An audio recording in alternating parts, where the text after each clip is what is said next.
Greetings, everyone, and welcome once more to the Dracovin Empire. Are you ready to dive back into the history of Magic the Gathering with me today? I hope you are. We're going to be beginning to talk about an interesting product today, and the first of its product line. Yes, today we're talking about the introduction of Comannder to Magic the Gathering products. The first Comannder decks were released in Comannder 2011. So this is the big point in time where the Elder Dragon Highlander gets its full proper name under Wizards and probably begins the popularity that it has now to a degree. It's not like it wasn't popular, but this major support began now.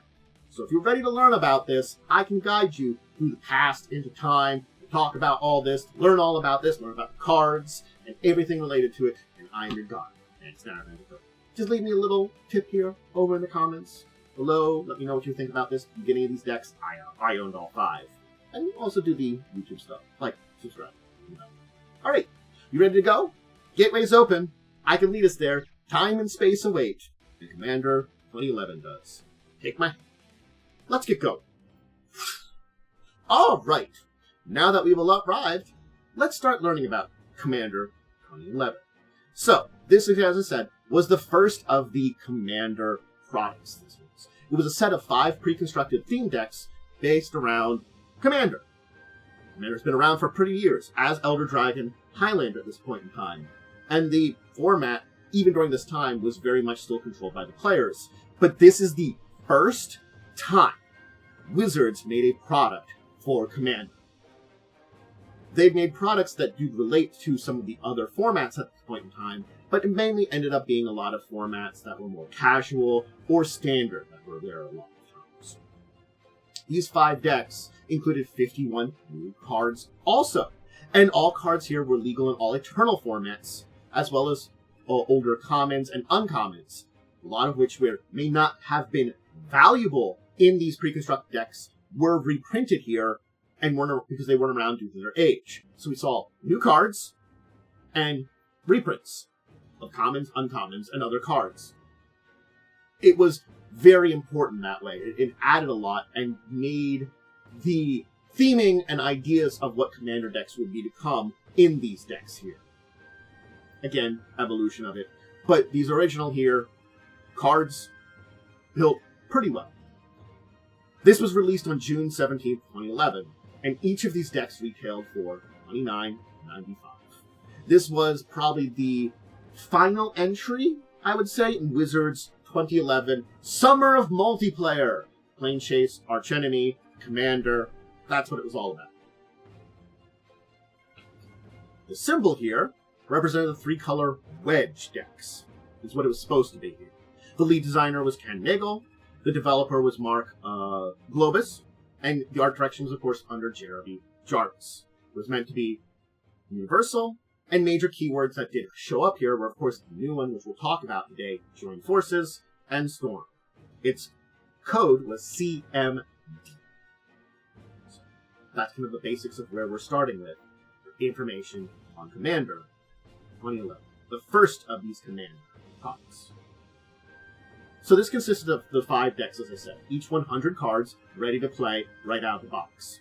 You had an option of choosing one of 3 legendary enemy tricolored creatures.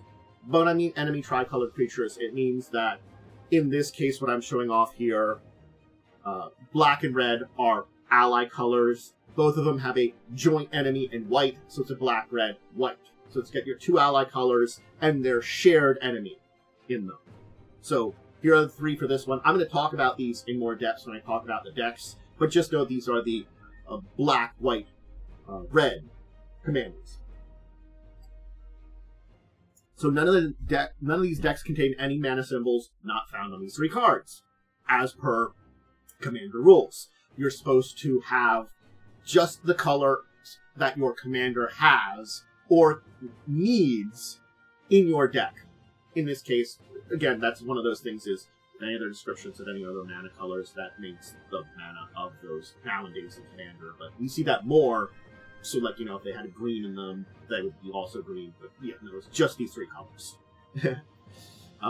Additionally, there was another one, and again, I'll talk about Nin over here a little bit later, but there were enemy-colored legendaries. This is a blue-red one from the blue-red-white deck. And it was made that these extra enemy legendaries, which were new, and new to this one, could be used to modify these commander decks to change it to this. So you wouldn't have to replace a lot of cards in the color identity, but you could add in other cards from your collection. So you could turn the blue-white-red deck to just a blue-red deck, using this as a commander. All the decks here also had Soul Ring and Command Tower. Soul Ring is an older card. It really had a lot of place here. It has some more value. This is the point in time where Soul Ring, being uncommon, kind of turns. It becomes a lot more common. It becomes something that's standard in Commander. This is the point it really being that way, because it became cheap to have it, basically. Price-wise. Yeah, it was a turn. In the same retrospect, we get Command Tower, which is a unique land that really is only useful in Commander, and it is unique to this one here, in which add a mana of the colors of Commander's identity. These two becoming a staple showed up here and were in all of the decks here. Also, and again, we'll talk about this one. It's hard to tell, but this is a picture of the oversized foil version of each of the three Wedge legendary commanders. So those three commanders had giant cards in blue. This one being the black, green, white one. As you can see, it's hard to tell here, but it was like kind of big and this size. I probably should have brought one up and getting it out of my stuff over there, but it's an oversized card. I did not get it off the shelf to show it off here, but I do own these, as I said, because I got all three sticks. Alright. So, this was the first deck-based retail product containing new and previously unreleased cards. Traditionally, a lot of deck-based products were either all new cards or all unreleased cards. Sometimes they would be things with a mixture of standard, but because these are more vintage legacy-based kind of cards, it was a little bit more open. Like if I would get something from a deck that was in the Eldrazi block, it might, the Zendikar block, it would have cards from all those. There's products that were all the standard legal things, So this is beyond standard, beyond extended. This is vintage, legacy, eternal format cards in a lot of ways.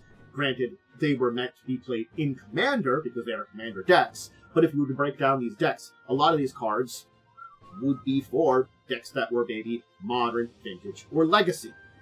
Again, modern not all the time, because more they're focusing towards the legacy and vintage side of things, but some of them would be modern legal. And a lot of these cards that were in here had multiplayer focus and themes, and oftentimes relating around that interactions of people on the table. So it was a very multiplayer-focused entire format. Commander tends to be that way, and especially these decks were built with that in mind. A good example here would be the mechanic that was introduced here, Join Forces. Now, we'll talk about Join Forces a little more as we go along, but this one here is a good example of it, which, starting with you, each player plays mana amount, and each player puts X 1/1 creatures into the battlefield, where X is the total amount. Pay. Everybody pays, everybody gets the cards. We'll talk more about Join Forces, but yes, this was an example of a multiplayer-focused thing. Some oddity about this Commander set is actually the numbering on the hybrid cards. In a lot of normal sets where hybrid cards are prevalent, hybrid cards come after non-hybrid multicolored cards in the collector number. But in Commander, hybrid and non-hybrid multicolored cards are numbered together.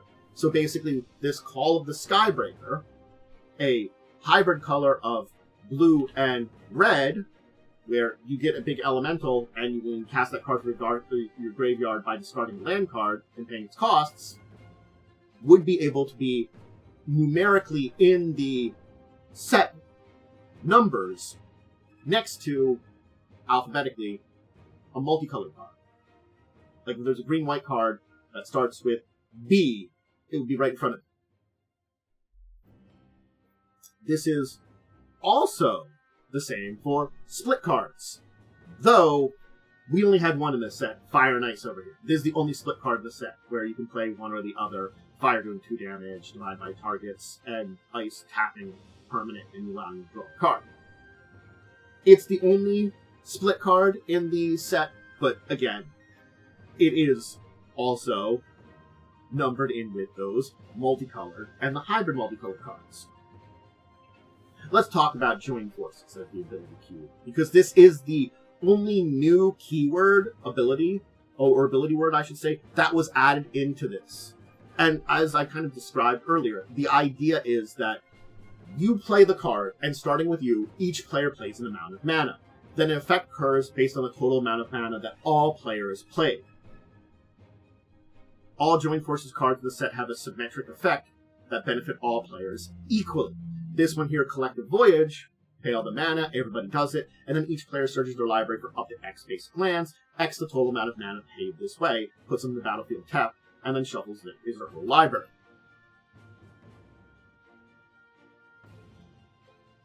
Again, it's an interesting effect, but it is a collective effect that you're giving something to everybody, in effect also yourself. So Join Forces effect are interesting, and I don't know if they're necessarily very good. Just as an opinion. They're an interesting ability, and in certain places, certainly speaking, they are good, but I think it's very situational, because you don't always want everybody getting the same advantage. I'll put it that way. And so that why you can have some difficulty. So there are 6 cycles that are true cycles to the Comannder, plus a number of reprint cycles. I'll talk about the reprint cycles in a minute, but we'll talk about the cycles that were here. And Riku here is an example of the Commanders. Again, some of these cycles and some of these cards and cycles I will talk about when I talk about the decks themselves. Riku here, because they're part of the Commander groups, I'll talk about them.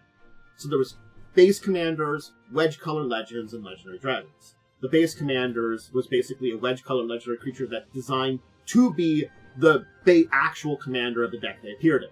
So Riku here, for the blue, green, red, was made to be the actual commander in the deck.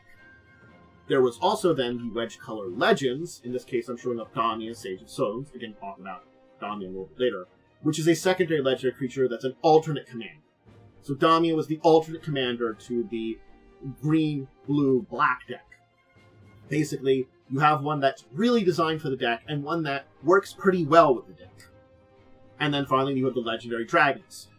These were, of course, Legendary Dragons that were originally in Planar Chaos. The original Legendary Dragons that were printed were in Tempest, and they were the allied colors. These being the Wedge colors are from Planar Chaos.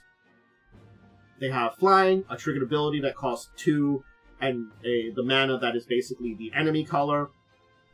Like, Numat here has red as the payment for it, because it's the blue, white, red.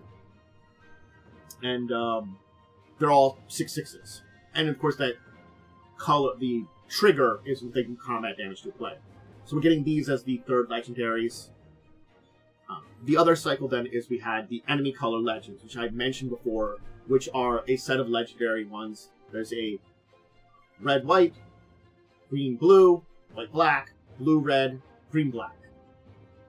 Edric here is the green-blue one, and again, you could make the deck Edric was in into a green-blue deck pretty easily, removing the red from it, but you don't need to do that. It's just that it would be an option to evolve the deck into something else. As for some new cards, we had 2 other cycles here. Vows, and of course the Join Forces cards. The Vows were 5 auras that give a creature a power and toughness bonus, and evergreen keyword, and stop it from attacking the controller of the aura or the planeswalkers that the player controls. It's made for you to play on a creature. So you give that, in the case of here, Vow of Lightning, you give that creature that you played it on +2/+2 and first strike. But then it can't attack you or planeswalkers you control. You're meant to play the Vows on other players' creatures. Like, oh hey, your creature there, it gets a little bit bonus. Use it to murder someone else. There's an interesting thing of basically playing it on it and getting a bonus But, then it's more defensive if you try to attack that player, but they can't attack you then even if no one else is alive and it's just one-on-one. We talked about the Join Forces cards before. They're all rares, a cycle of rare ones, and with the exception of one of the cards, which is Mana Charged Dragons, we'll talk about later on, all of them were 1 mana of their respective color. So they were a weird cycle that most of them were 1 mana, such as Shared Trauma here, where everybody plays, and everybody basically mills X, where X is the total amount played. You need to mill your deck, and no one else needs to mill their deck. Shared Trauma is actually pretty good. It's like, if you want to mill your deck and it's going to hurt everybody else, just do some Shared Trauma. Everybody else can pay in if they want, but you get to get cards in your graveyard if you're playing a graveyard deck. It does that, So, this is actually one of the ones of the Join Forces cards where I say, I can see places that use this card, definitely. And I could see also people not doing it. Now, there were some other cycles that were in here, and they were based on lands and mana-producing artifacts. These cycles weren't necessarily complete in the Comannder, but they were represented here in multiple cards usually. So it's sort of like they were at least partial cycles or sometimes complete cycles here. In this case, we had things like the Ravnica bounce lands, where they tap for 2 mana, but you have to return a land. The Signets, also from Ravnica, where they tap for 2 colors. You cycle 1 mana into 2. The Onslaught cycling lands, originally created an Onslaught, where you can either play them, tap them, or you can cycle them to draw a card. The Lorwyn Vivid lands, they come in with counters on them that allow them to tap for any color mana by removing those counters. The Time Spiral storage lands, which were a version of storage lands that you put counters on, and then you could remove them for for a combination of 2 mana. And of course the Zendikar Refuges,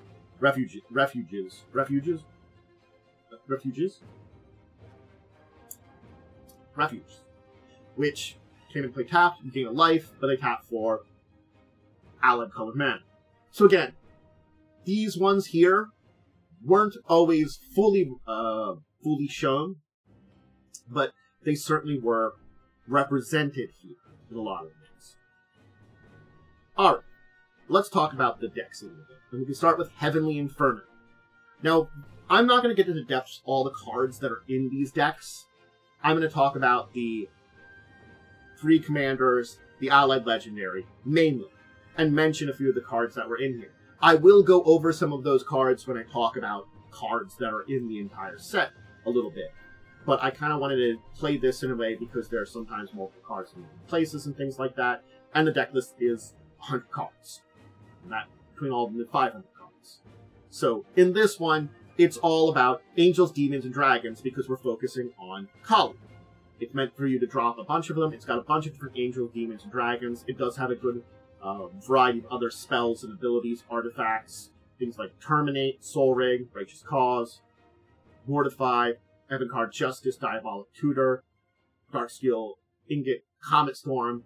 It has options in a lot of those. For creatures, Chroma, the 80 red one, Angel of Fury, and Angel of Strife, Arbiter of Slaughter, Bladewing the Risen, Fallen Angel, Malthagor, Mother of Runes, Reviver Demon, Sarah Angel, most of all. Lots of different options, and a good mana selection. Let's talk about the commanders here. Kali. When Kali attacks an opponent, you put an angel, demon, or dragon from your hand onto the battlefield, tapped and attacking that opponent. You know what I edited this deck right away and added Reconnaissance in. Reconnaissance is the one that you can just remove something that's attacking from combat, and it deals or is dealt no combat damage. Yeah, I can just cheat in a bunch of cards, creature them. Or you can just use Kali normally. Kali is pretty neat about this and how to do it. I do like Kali. We also have Teriel, Reckoner of Souls, a flying vigilance 4/7, who is an angel that you can choose to tap the creature card at random from an opponent's graveyard and put in the battlefield under your control. Yes, it's random, but you're stealing creatures from the opponent's graveyard by just tapping and putting it into play under your control. You killing creatures or, putting things in the graveyard for various effects is pretty good with Teriel. And then, of course, we had Orzhov, which his ability was to do 3 damage to each non-white creature by paying the mana aggregating combat damage. Oros is okay. I'm not a big fan of him, but he's here. The Enemy color one was the Sandra Battle Seraph, where players can't play spells during combat, flying, and forces creatures to attack this turn if able. Interesting abilities on this one. Again, I think there's uses for it, but I don't think it's the best that there is out there. Then we turn towards the second set, Mirror Mastery. Mirror Mastery has things like Brainsword, Colossal Might, Cultivate. This is where the Fire and Ice is. Lightning Greaves, Savage Twister, the creatures, Artisan of Kozilek, a little bit of Adrazi in there, Deadwood Treefolk, Corrosive Tusker, Knuckleavy, Rapacious One. You had some interesting things here. And I feel like this is all around Riku and using its abilities, which we can then talk about Riku. Because Riku is, whenever you cast an instant or sorcery spell, you may pay a red and a blue to copy that spell and choose new targets. He has a copy instant or sorcery ability. And the other one is when you cast another non-token creature enters the battlefield under your control, you may pay a green and blue. And remember, that's entered the battlefield, not cast, unlike the instant or sorcery, and you put a copy of that creature into play. So he's all about copying both instants or sorceries or creatures, which can have pretty devastating effects. Riku has some pretty big things for copy-based decks. I like Riku in that ways and find him very interesting. The other ones here are Animar Soul Elements, whose protection from white and black, the two colors use not. And when you cast a creature spell, it gets a +1/+1 counter. And then your creature spells cast one less for each +1/+1 counter on. If you have ways of putting +1/+1 counters on him, which he tends to have, you can just cheat and make your creatures cheaper. Yeah, Animar has some pretty big uses that way. And granted, it doesn't have protection from red, but because a lot of removal otherwise is in white and black, direct creature removal, those are protected from there pretty big. In this case, we had Intet the Dreamer. Intet is one of these dragons that I actually do like in a lot of ways from this cycle of dragons from Planar Chaos. Please, was it? Sorry. That was my brain remembering it was Planar Chaos, yes. I'm trying to remember if I said it right, because there are a bunch of things, Shift, Chaos. When you have sets, there are very similar names, your brain stuff like that. Anyway, this one, you exile top card of your library face down. You may look at that card as it remains exiled. You may play that card without paying its mana cost for as long as it remains in battle. This way, you really can't play lands exiled by Intet, but it does give you this extra hand of cards that allows you to play them. Of course, you have to keep Intet. It's an interesting ability and can be pretty useful. Granted, there is some disadvantage to it, but it can be pretty useful, and that's why I like Intet. The enemy colored one, of course, Endrick, which we talked about a little bit earlier, mentioned that he was there. Whenever a creature deals combat damage to one of your opponents, its controller may draw a card. This is one of those ones that if I play Endrick, no, everyone wants to attack each other, not you. If you attack each other, you get cards. You don't get them for attacking me. I get cards too. It is a little bit of helping everybody, but also encouraging everybody to murder each other. So I understand why this is a very interesting card in this set. Now, we move on to the third set, Counterpunch. This one here is the white, black, green deck, and it focuses on saplings in a lot of ways, and tokens. Aura Shards, Awakening Zone, Bestial Manic, Cobra Trap, Doomblade, Fist of the Ironwood, Hex, Necrogenesis, all these things to do that, Storm Herd, with things like Hornet Queen, Gory Guild Mage, Dark Hatchling, Chorus of the Conclave, Penumbral Spider, all bringing about a lot of creatures and tokens and things like that. Symbiotic Worm. It's all about tokens, creatures, putting out saplings in fact here too. And that is lorded over under Gahav, Guru of Spores, who enters with 5 +1/+1 counters, which you can remove one to put a sapling on the battlefield, or sacrifice a creature to put a +1/+1 on it. This is all about, making creatures that I want. You want to basically have creatures die and come back in a lot of ways. So certain creatures, like the Symbiotic Worm, where I could sacrifice it, put a +1/+1 counter on Gruul, get a bunch of tokens from that, and then also have abilities being green, white, black, to bring those creatures back from my graveyard to do them again. To repeat that process. And then the more +1/+1 counters, I can remove them for more saplings. And also maybe have Gahav go into my graveyard rather than my command zone and bring him back then too, to also then get removing those counters to get more saplings. it's definitely a token sapling graveyard deck. Pratador, Ghost Chieftain represent this. He costs 1 less for each creature card in your graveyard, and during each of your turns, you may cast 1 creature card from your graveyard. Granted, it is only 1, but you want creatures in your graveyard to make him cheaper, and then he gets to give you 1 on each of your turns, a creature card from your graveyard. It's not the most efficient graveyard resurrection, but that's able to cast that. That's also an important thing. You are casting that from your graveyard. So any cast or the effects that rely on casting happen with Carador. I could do a Cascade creature in my graveyard, put it into play, cast it into play with Cratador, sacrifice it to Gruul, and then cascade it again to get more creatures out. There are interesting combos you can build off of Cratador and work well with Gruul. And then we have Comannder the Harvester, who's R1 with black mana base, which basically put target creature card from a graveyard on the battlefield for control. Teneb's another one that I do feel has a pretty good ability of those dragons. Basically steal a creature card of your choice from a graveyard. Graveyard stealing is great.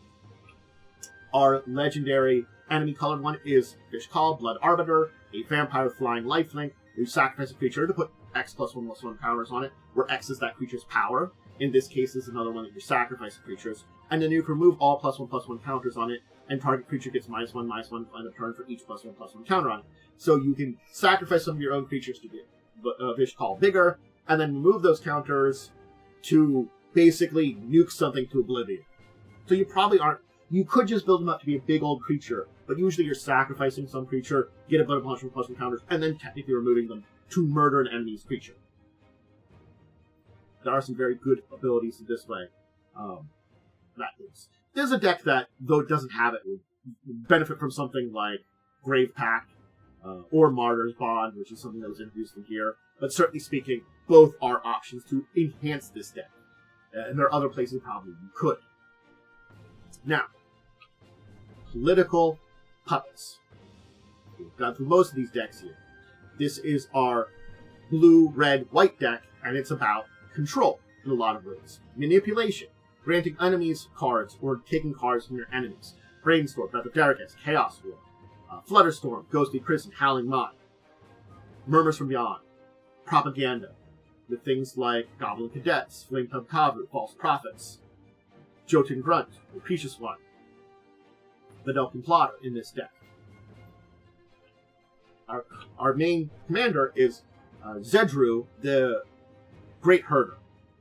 At the beginning of upkeep, you gain X life and draw X cards, where X is the number of permanents you own and opponent controls. And you can give a control of target permanent you control to an opponent.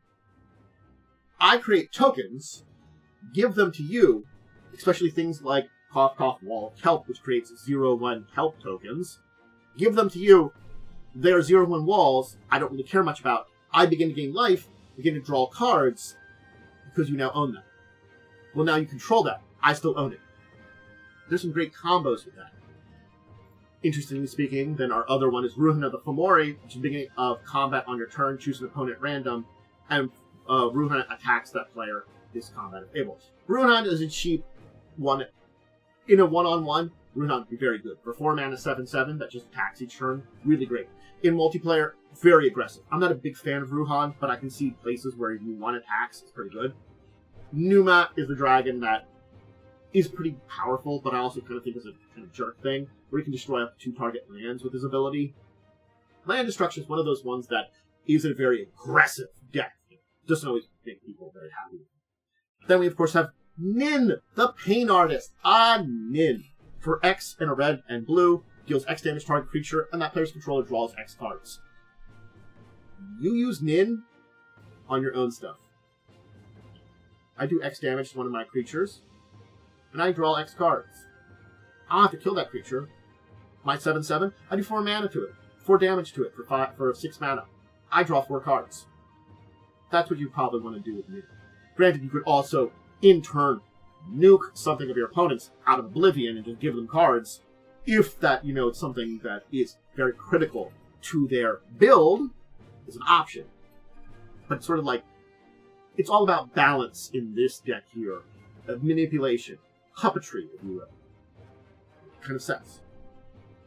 Devour for Power. This is going to be our last deck before we talk about some of the cards. The blue, green, black deck. We have them from this one. It's all about death and graveyard. This is even more about graveyard, and you've got things like Buried Alive, Golgari Civic. This is where Grave Pact is. Relic Crush, Signed in Blood, Siphon Mine, for creatures, Ascetic Slime, Artisan of Kozilek, Butcher of Malakir, Desecrator Hag, Grave Digger. This is very much a graveyard deck in a lot more ways than the past one. And under it is Mimeoplasm, where it enters the battlefield, exile 2 cards from graveyards. And if you do, it enters the battlefield as a copy of one of those cards with additional +1/+1 counters equal to the power of the other cards.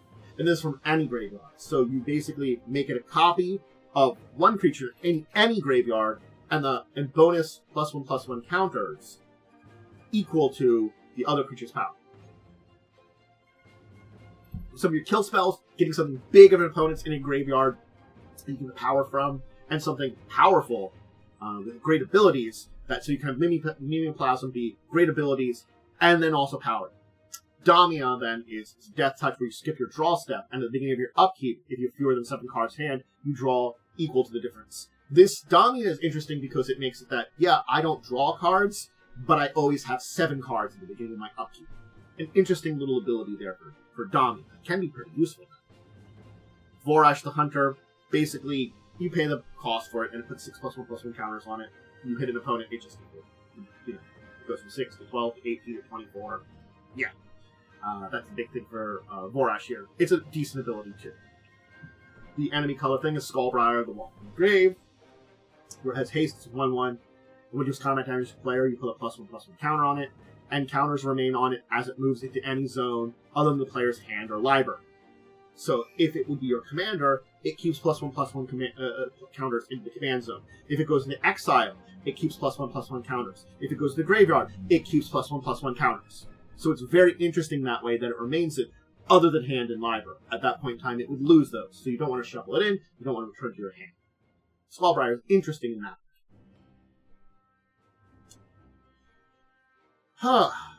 Okay.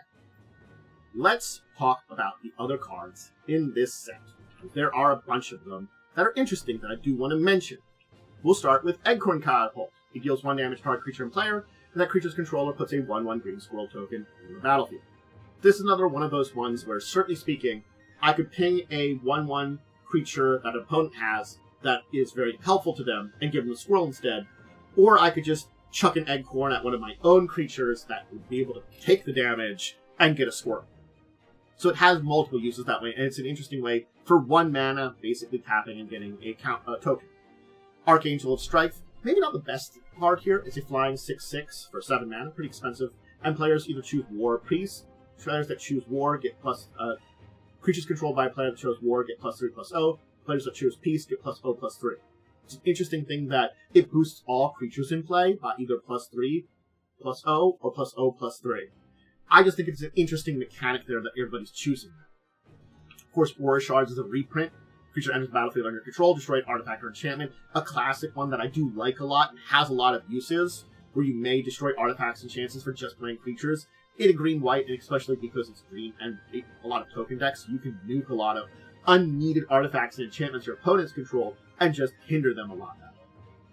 Avatar Salaughter being a newer card, where all creatures have double strike and attack each turn unable. An 8/8 for 8 mana, which basically makes everybody attack, everybody have double strike. It's maximum aggression. Awakening Zone as a reprint, where at the beginning of your upkeep you get a 0/1 Astrology spawn that you can sacrifice for mana. It's token generation. In some of these decks where tokens are very helpful, where things related to going to the graveyard, dying are very helpful, this is very good. Butcher of Malakir, basically when it or another creature you control from your graveyard battlefield, each opponent sacrifices a creature. This is the creature version of Grave Pact, which does the same thing. I think I do that Grave Pact when we talk about these cards. That's a flying 5/4 on top of it. I love the Butcher. Celestial Force is a new card at the beginning of each upkeep. You gain 3 life. This is kind of like the white version of Verdant Force. Verdant Force was a creature that at the beginning of each upkeep you got a sapling. This is the beginning of each upkeep. So if you're playing with 4 other players, that means there are 5 upkeeps before it gets back to you. You will gain 15 life in that circle. Because each upkeep, you gain 3 life.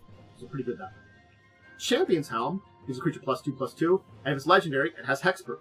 It equips for 1. Again, this is a big one if you're playing a legendary deck or if you have a lot of legendaries. You can give them hexproof, and for 1 mana, +2/+2 is not bad, but the hexproof is a big part about that. So this is very good in legendary decks. Chaos Warp. We do have to play Chaos Warp, talk about Chaos Warp, because it's one of the 2 cards. It's also maligned by design, but used often, basically. The answer is any permanence. So it's very interesting that way. The owner of target permanent shuffles it in his or her library, then reveals the top cards from the library. It's a permanent, she puts it into the battle. They put it into the battlefield. So basically, you get rid of any permanent on the battlefield. In red, granted you shuffle it into the opponent's library, and then they maybe get something into the battlefield. You don't know because it's going to be chaos. So it's very on theme for red, but it is a very interesting kind of red removal. And that's very interesting. And again, because a lot of decks will have things that are, either instants, sorceries, or lands, there's a very good chance if you Chaos Warp something, you will not get something that'll be very threatening. And also because they can maybe play something that's like a low-cost creature, not part of their big combos. You could get rid of something that's very important to their big combos and replace it with something that's not fair. Chaos Warp's very interesting. Crescendo of War, as the beginning of each upkeep, you put a strife counter on it. Attacking creatures get +1/+1 for each strife counter on it. Blocking creatures you control get +1/+0 for each strike counter on Crescendo of War. Think about that. Each upkeep you get a counter on. All attacking creatures get +1/+1 for each counter on. Blocking creatures you control get +1/+1 for each counter on. So, it basically means all your attacking creatures are more powerful, but also your blocking creatures counter that bonus opponents have. Granted, opponents have trample, it's probably not good for you because you don't have toughness to block it out. But it does mean when an opponent would attack you with your Crescendo of War, your creatures are going to be equally matched. The bonuses will be the same. It will come down to the natural what creatures you have. It's interesting that way. It makes Crescendo of War somewhat useful. Death by Dragons being a new one. Each player other than target player puts a 5/5 red dragon flying on the battlefield. You target one person, they don't get a dragon, everybody else does, including you! Oh, if you don't target yourself, because you target a player. You could target yourself and give everybody a dragon. And then do something in a red, blue, white deck that steals the dragons. Same. Death Mutation, a reprint, where you destroy a target non-black creature, can't regenerate, and you get X saplings, where X is converted mana cost. It's a very interesting one to reprint, and again, a useful way of killing something, and you get saplings.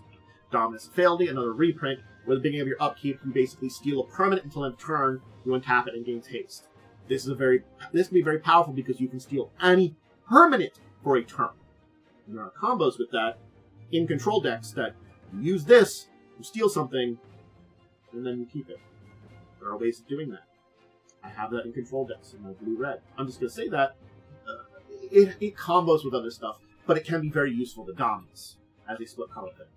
The Dread Cacodemon. This is a newer one, where it enters the battlefield to make cast. If you cast it from your hand, it specifically says cast it from your hand. Destroy all creatures your opponent controls, then tap all creatures all other creatures you control. So it kills all your opponent's creatures if you cast it from your hand. It board wipes, but you tap all your creatures. This is definitely something that you would play to board wipe if you need to, or post to combat. Like you have a big combat where maybe you could take advantage of it, then you wipe out any remaining creatures your opponent has, especially if you attack one player and wipe out other creatures all the other players have in multiplayer. Yeah, all your stuff is tapped, and maybe your opponents can't take advantage of things, then, oh well, you still have the Dread Pack. Extractor Demon being a reprint, when another creature leaves the battlefield, target player mills 2 cards, and you can unearth this to return it to the battlefield, but it gets exiled.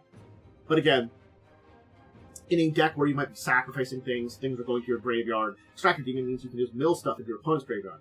And in some of these decks where you can steal things from your opponent's graveyard, it's good. Flutterstorm, it's a storm card where you counter-target instant or sorcery and its controller plays 1, and it has Storm, where you copy the spell for each spell that was casted before this turn.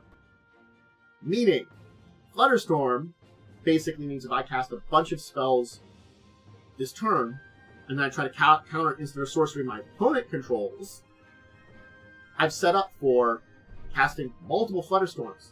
I target you. Oh, if you get countered, it doesn't matter about the storm.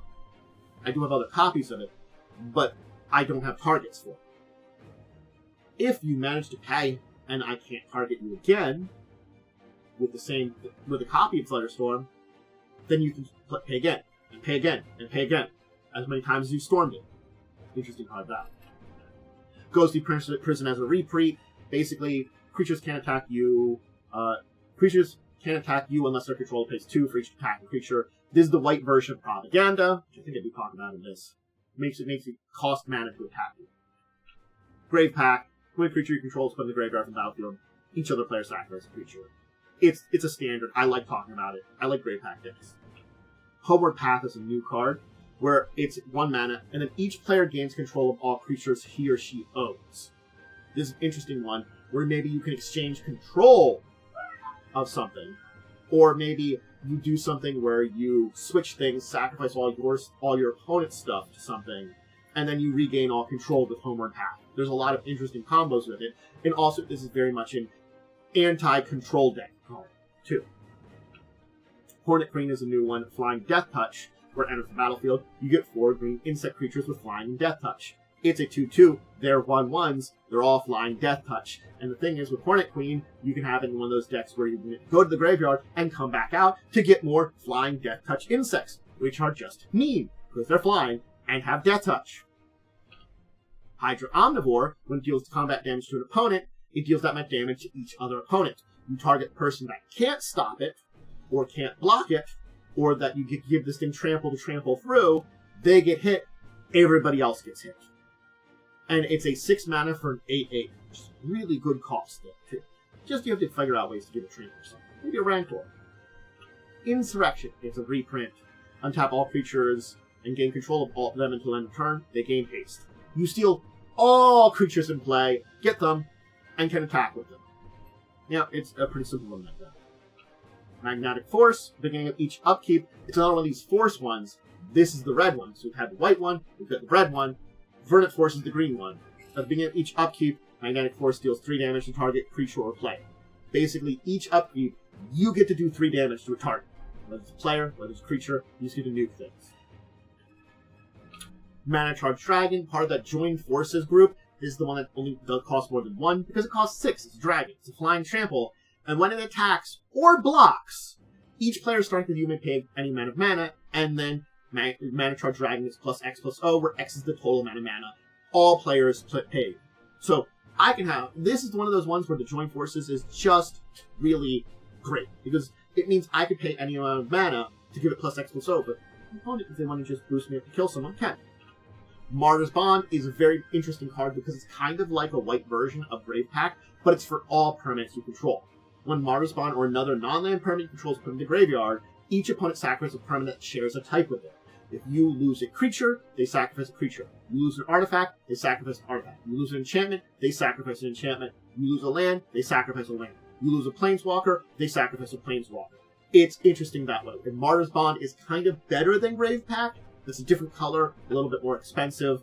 And, you know, again, it comes down to sacrificing your own permanents. You can screw up something. Master Warcraft is a reprint where you only before attackers are declared.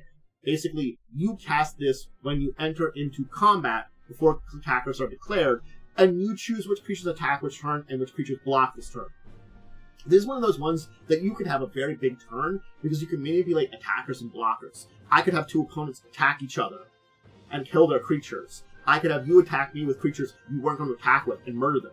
I could have me attack you and have you block with creatures that I want to kill. There are a lot of ways you can use Master Warcraft to manipulate the battlefield in very big ways. Memory Erosion as a reprint. When an opponent casts a spell, they put the top 2 cards of their library in the graveyard, they mill 2. So basically forces opponents that are casting spells to mill. Very neat. Nozumi Grave Robber as a reprint. It is a card that a flip-up card where you can exile cards from an opponent's graveyard. If there are no cards in that graveyard, you flip it to the other one, which for 4 colors and a black, put target creature card from a graveyard on the battlefield under your control. Yours and opponents. So you basically empty one opponent's graveyard, and then you can start stealing cards from any graveyard, including your own, and putting them in the battlefield. Propaganda. Hey, I talked about Ghostly Prison. Here's Propaganda. Cool. Can't attack you unless they pay 2. Return to Dust until a reprint. Exile target artifact or enchantment. If you cast this during your main phase, you exile another artifact or enchantment. This is exiling. It's removal of artifacts or enchantment. And if you cast it, you can cast it as an instant if you really need to. But if you cast it during your turn on the main phase, you get 2. That's why there's some versatility in Return to Dust. And it is exile too. Riddle Keeper. Whenever a creature attacks the plane you or planeswalker you control, they mill 2 cards. It's a new card. It's kind of another discouraging from attacking me. If you want to attack me, you gotta mill 2 cards for each creature that you attack me. Rupture Spires and reprint. Enters the battlefield tap. You have to pay 1 mana for it. But taps random color. Has some uses. Scavenging Ooze. This is the other big one I do want to talk about. It's another interesting one from here. Has versatility, graveyard height, life gain, and it can be a big creature all or one. So it's been a staple in a lot of decks. Basically, for a green, you exile a target card from a graveyard. If it's a creature, this gets +1/+1 counter, and you gain a life. Graveyard hate, life gain, and a creature getting bigger.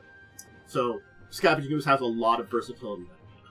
Sight Spectre is a new one, is a flying Spectre. Spectre cards being ones that if they hit an opponent, they discard a card, sometimes at random, sometimes as a choice. In this case, Sight Spectre, when it deals combat damage to the player, each opponent discards a card. Each player discards a card with the highest converted mana cost. Among those cards discarded this way loses life equal to the converted mana cost. So basically, each opponent discards a card. Everyone who discards a card with the highest converted mana cost loses life.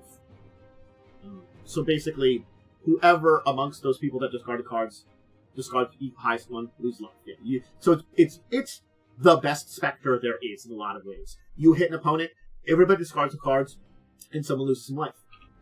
Sewer Nemesis, kind of like True Name Nemesis. You enter the battlefield, choose a player. Its power toughness equal to the number of cards in that chosen player's graveyard.